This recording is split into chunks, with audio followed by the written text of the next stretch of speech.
Miata y'all, and welcome to the Stardrop Corner, the number one place to discuss all things Stardew Valley. Okay, so we've got our second episode of the Stardrop Corner podcast. Last episode, I did a deep dive analysis on Shane, talking about if he's really even that bad of a person. I was thinking about doing another character for today's episode, but there's been something on my mind ever since I started playing Stardew Valley, so I kind of wanted to get into that in this video. It's going to be about this overwhelming feeling of loneliness that's in Pelican Town, that I'm naming the stagnant loneliness of Pelican Town. So, Stardew Valley starts off with our character in Jojo Mart as an employee, working in a cubicle. Everybody's in cubicles except for, like, the managers, I guess, supervisors that are looking down on everybody and monitoring them, micromanaging them.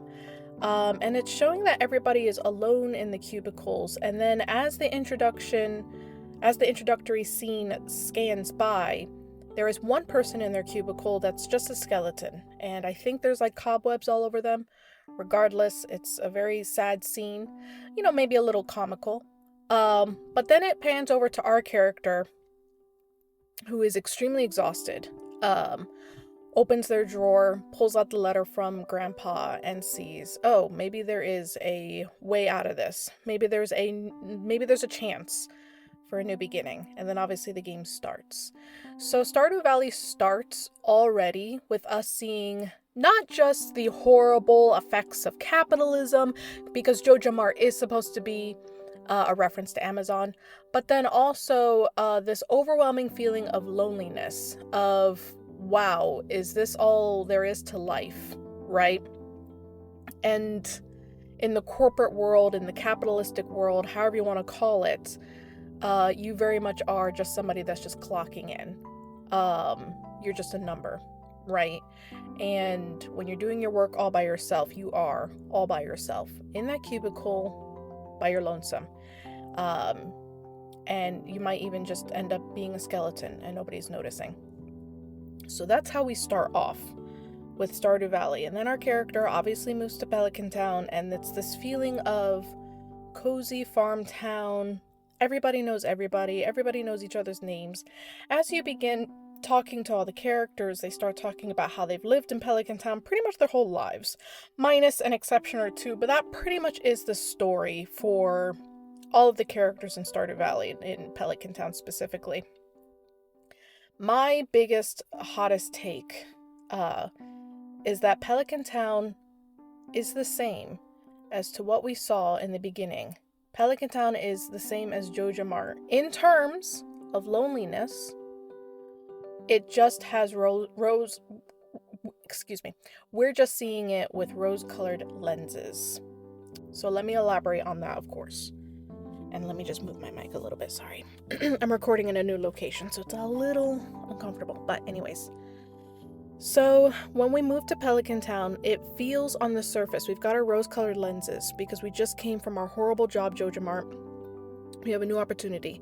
We are seeing Pelican Town with rose-colored lenses. It seems like everybody is so cutesy and close together. It seems like everybody's friends with each other.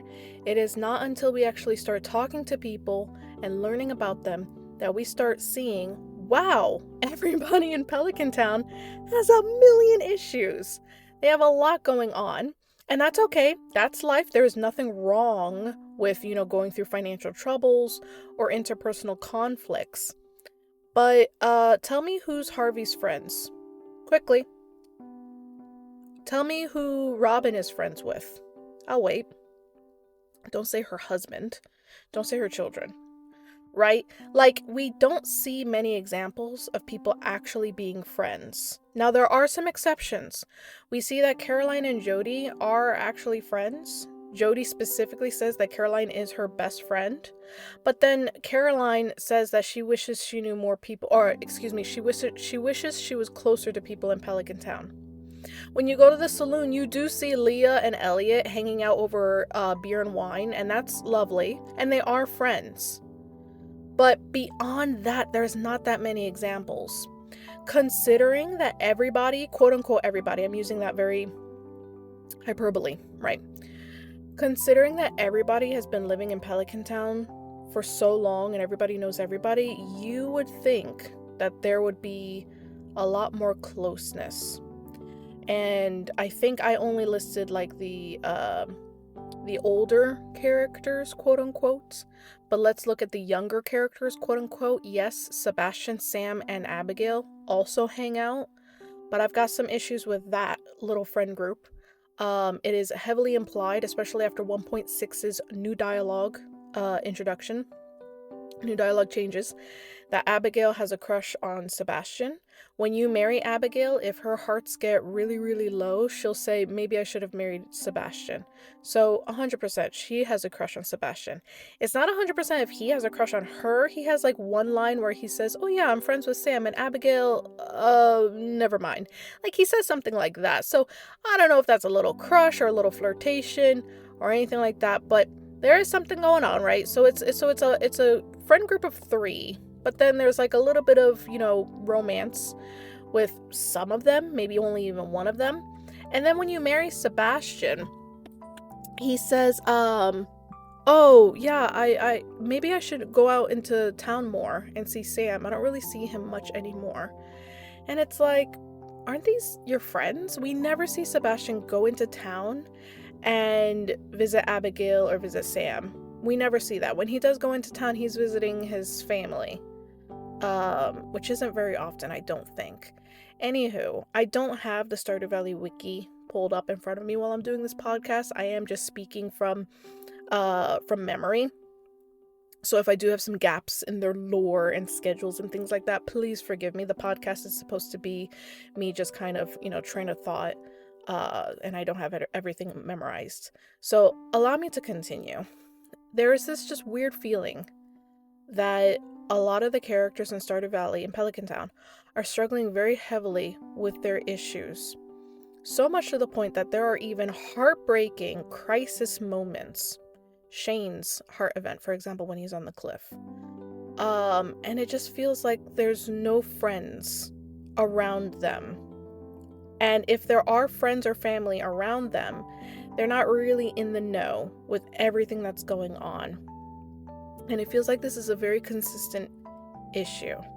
It feels like there's just this lack of support and community in what you would think is a very tight-knit community. And I think we can kind of start seeing signs of that. I think it's spring 6. I don't know. It's like the first week of spring when you move in. We can start seeing that where it's like, oh my God, this is such a cute little town. Everybody knows each other. Oh my God, so cute. Why is the community center completely broken down? And then Mayor Lewis says, yeah, it just broke down and it's dilapidated. And yeah, there's probably a rat city. I think I saw the Rat King with a crown on his head. That was a little weird. Nobody has attempted to fix it or make use of it. I certainly haven't. I haven't been putting any tax money towards it. Yeah, it's just for the rats now. It's like, okay, fine, whatever.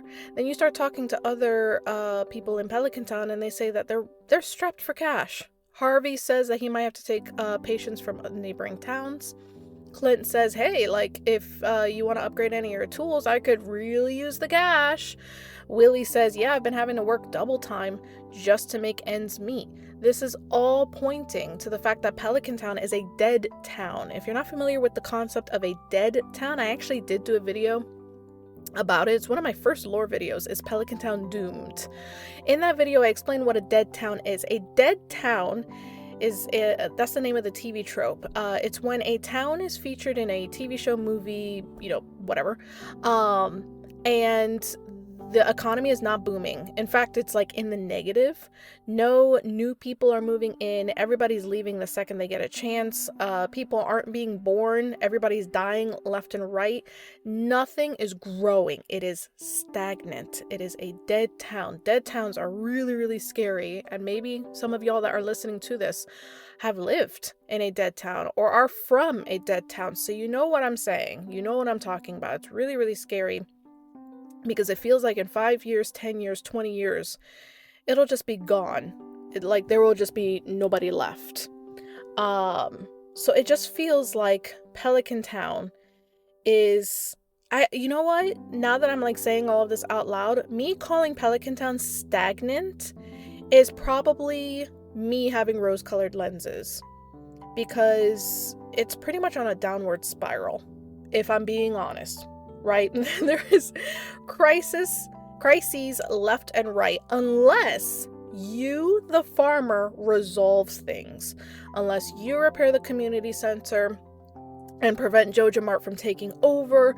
If you do the heart events with certain characters and make certain choices and become friends with people and blah, blah, blah, blah, blah, it really feels like it's on you, it's on us to reconnect this community. And you know what? Maybe that was Concerned Ape's whole point. Maybe that was the whole idea, that it's not just you existing in a space and then community magically thrives out of thin air. Like, no, it requires a lot of hard work, dedication, communication, conflict resolution. It's a lot.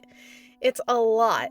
And maybe people just got very comfortable not communicating with each other, not resolving those conflicts, not putting in the effort, or because I really don't think the characters in Pelican Town are like, oh yeah, whatever, screw it, I don't feel like talking, I don't feel like resolving this problem. No. I don't think it's that. You know what I think it is? I think it's, oh my god, I work 60 hours a week, I have so much work to do, I'm so busy, I've got the kids at home, I've got this, I've got that. I don't have the energy, nor do I have the time to talk about every little problem that I have with somebody. I'll just ignore it and hope it goes away. And I think that is the reality of it. And I feel like there are huge connections with Stardew Valley. The loneliness of Pelican Town, the loneliness epidemic of Pelican Town, and the real world. Obviously, it's 2024, but we were all there in 2020. And I think for some people, 2020, when the lockdowns happened, that was a time for some people to get a much needed break from their burnout from school or work. For sure. And if you were able to use that time in a joyful way, congrats. Mwah, that's excellent. But I do know that for a lot of people, after a few days, after a few weeks, this feeling of loneliness and this feeling of, when is this going to get better?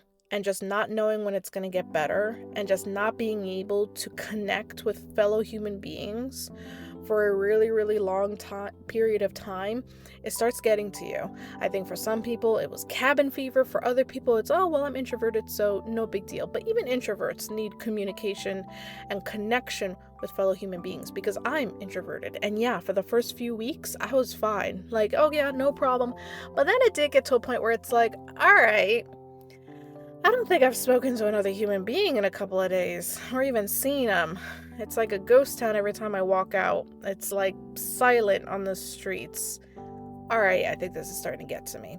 And it was this overwhelming feeling that things weren't going to get better. Obviously, 2024 now, so obviously, things have gotten better.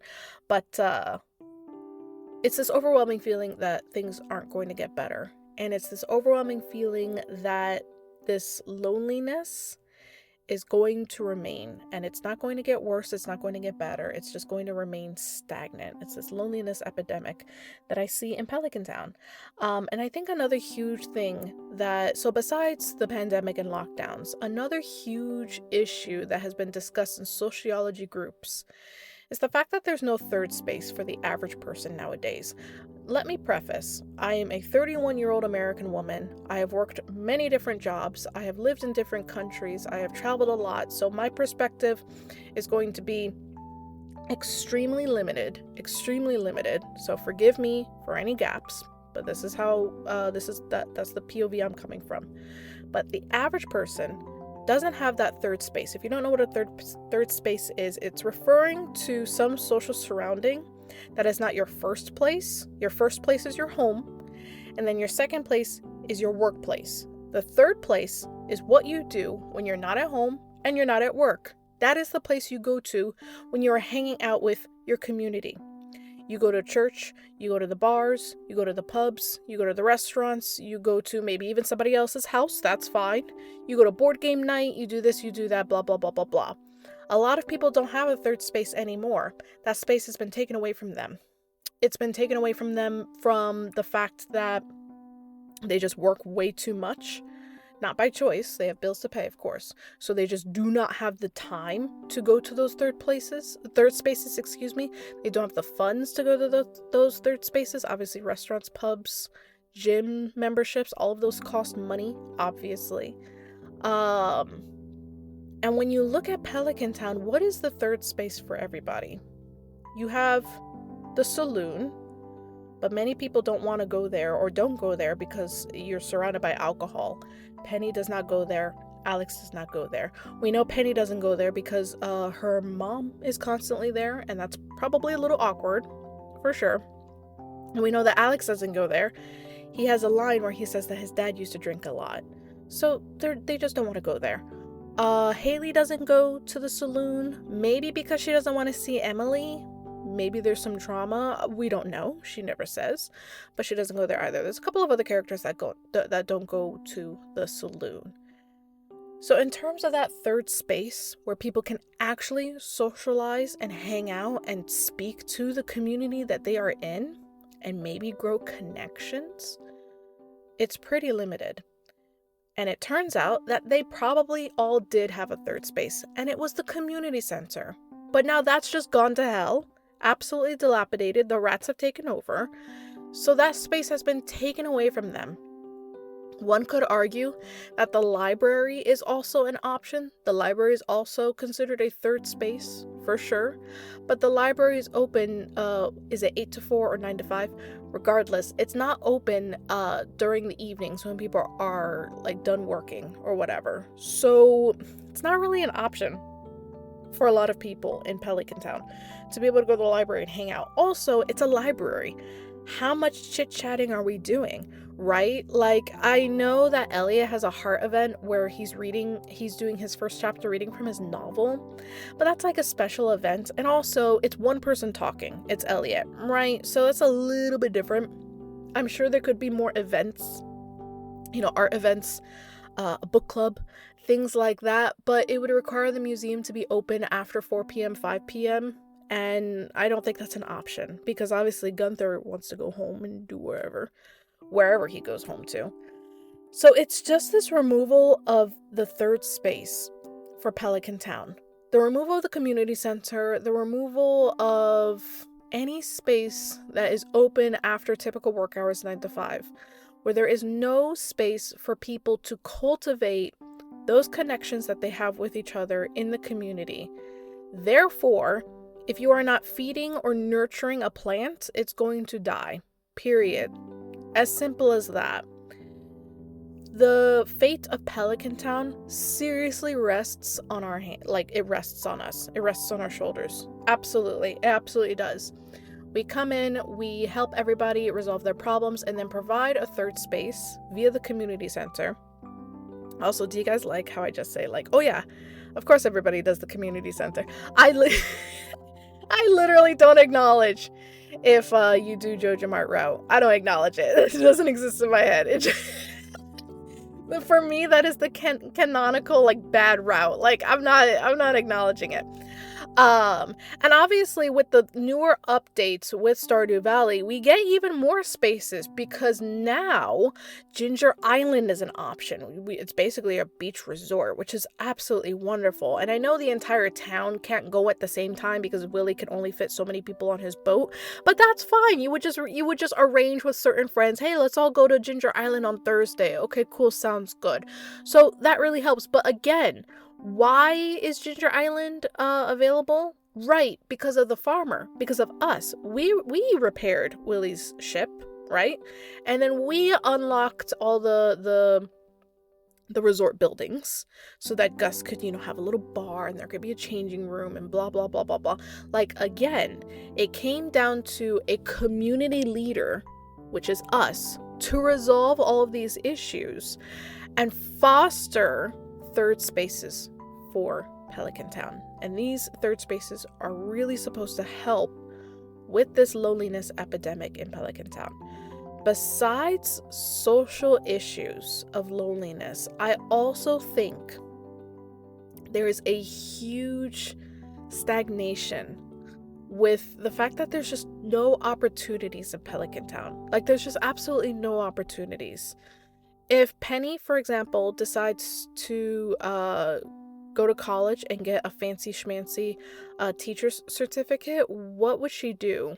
I know there's online classes because Abigail takes online classes, but we don't know if all courses, if all degrees are offered, right? Like, I know in the real world, sometimes you can, be going for a nursing degree and they're going to say, hey, you can do a lot of this online, but for these labs, you have to come in. You have to come into the location.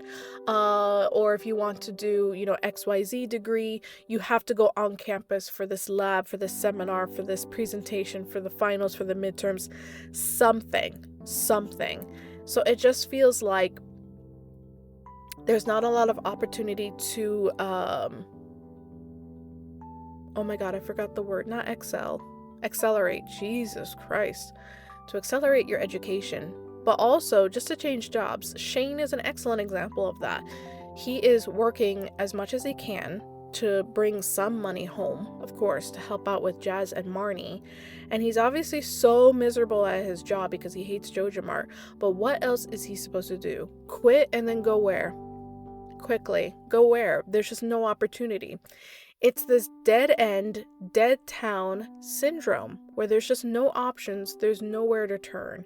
And honestly, I think for my next video, for my next podcast episode, I do want to do another character analysis, like the one I did for Shane. And as I'm talking about all of this, I might want to do it about Haley, even though somebody suggested Elliot. I do want to do one for Elliot and Linus as well. But I might do one for Haley because I can really relate to her with this like overwhelming feeling of there is nothing to do, nothing is changing, there is nothing new. It's this overwhelming feeling. And I feel like when people say like, oh, boredom, I don't know. I feel like that's a very simplistic word for it. I don't want to pull an Inside Out 2 and break out the French word ennui or whatever. But it's this, I don't know how to explain it. I need to get my thoughts in order for another episode. But it's boredom begets apathy or something like that. When you just feel like nothing is changing, nothing is new. And there's this encompassing feeling of loneliness. You're not meeting new people that are like-minded. And you're not able to cultivate the relationships that you do have, and nothing is changing. It's just stagnant. And this is a very interesting concept that comes up in all farm sims. And correct me if I'm wrong, I've played Harvest Moon games, Rune Factory, some, other indie ones, Stardew Valley, but typically it's you, the farmer, the new guy in town who moves into the farm. You've got amnesia, or you inherited the farm, or whatever, and then all of a sudden everybody just has like a little spritz of life into them. Because, oh my God, you're new, you just moved in, hi, how are you? Tell me all about yourself. And it just feels like everybody just has like a new little pep in their step all of a sudden. And it just makes me feel so sad, like seriously sad. Because how all these issues that I'm bringing up about Pelican Town, how different is it from a dead-end corporate job at Jojo Mart? Like, how different is it? Because if I'm working at Jojo Mart, right, and I'm being overworked, underpaid, how is that different from the average employee in Pelican Town? It's not. And the idea is, and this is how they trick you, this is how they get you. You work at Jojo Mart, you work at Amazon, you work at whatever. The idea is eventually you'll get a promotion, or your resume will get enough experience on it, or you'll get a recommendation, or blah, blah, blah, blah, blah. You will get a better job eventually. That is the idea. Does that always happen? No, but that is the idea. It is what you are striving for. It's what you tell yourself Monday morning when you're like, oh my God, I really want to call out. And he's like, well, got some days off coming up and we've got the presentation, so I don't want to look bad and I want that promotion, so all right, I'll go to work today. We tell ourselves these little things. Whether or not they might be true, we don't know. Only time will tell. But what do they tell themselves in Pelican Town?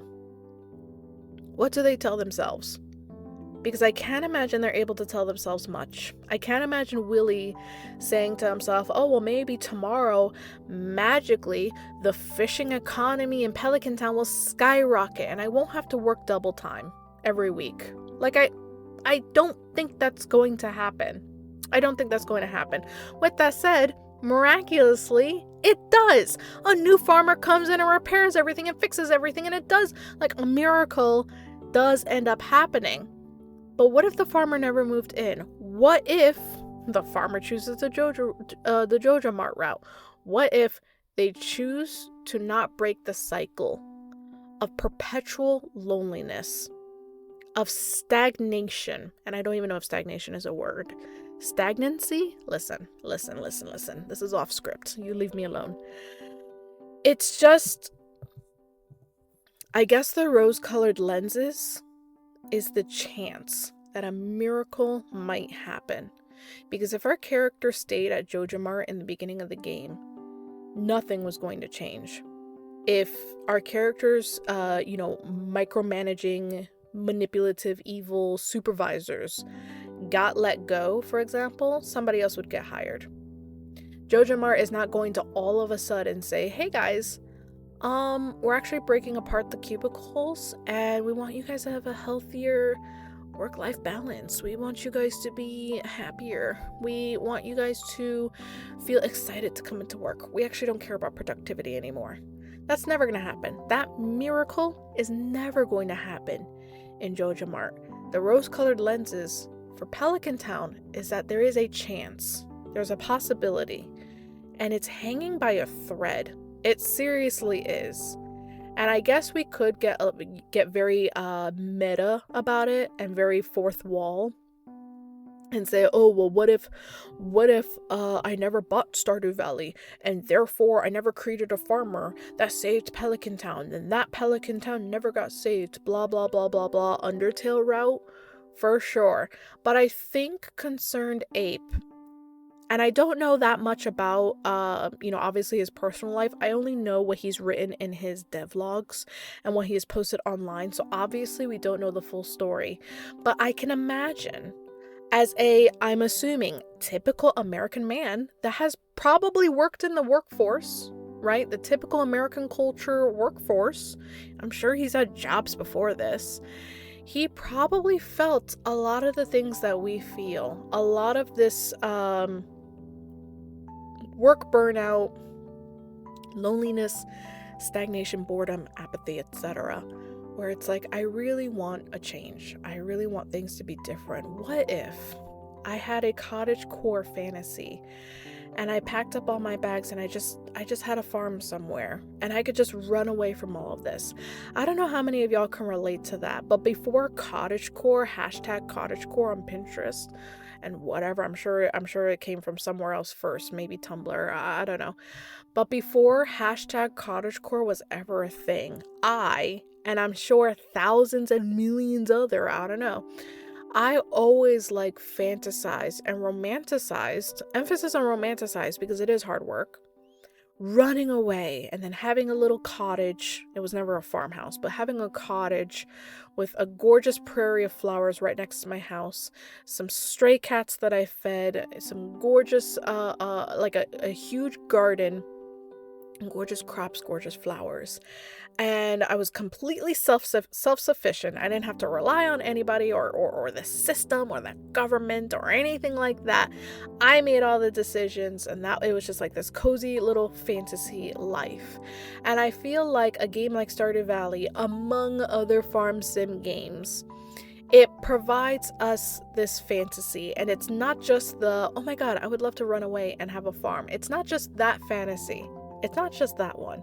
It's also the fantasy of romancing an alcoholic. I'm just kidding. No, it's also the fantasy of being the hero. That's why a lot of RPGs, you're the hero, you're the main character, you're the hero. You save the day. You defeat the big bad evil guy that has poisoned the water in the lake or something like that, or whatever. You move into Pelican Town, you save the day. you save people's lives, you save interpersonal relationships, you save a lot of people's futures. Because unfortunately, some of the characters, they just didn't have a future until you turned up. So it feeds on that fantasy as well. And it just feeds on this fantasy of having a closely interpersonal community. And I feel like that is a fantasy that is difficult for a lot of people to conceptualize and to articulate. But next time you see somebody on Reddit, Tumblr, Pinterest, Twitter, whatever, oh my god, guys, does anybody else miss it when we were in college and you could just walk everywhere and like everything was so close? And when you would walk to like, you know, the bookshop or, you know, the coffee shop, on your way there, you just saw like all your friends without like planning to meet them. You just saw them on the street. Whenever you see posts like that, it's this fantasy of an interpersonal community, as well as a walkable city. But I feel like, I don't know, I feel like it's really difficult to have an interpersonal community without a walkable city. Maybe they are one and the same.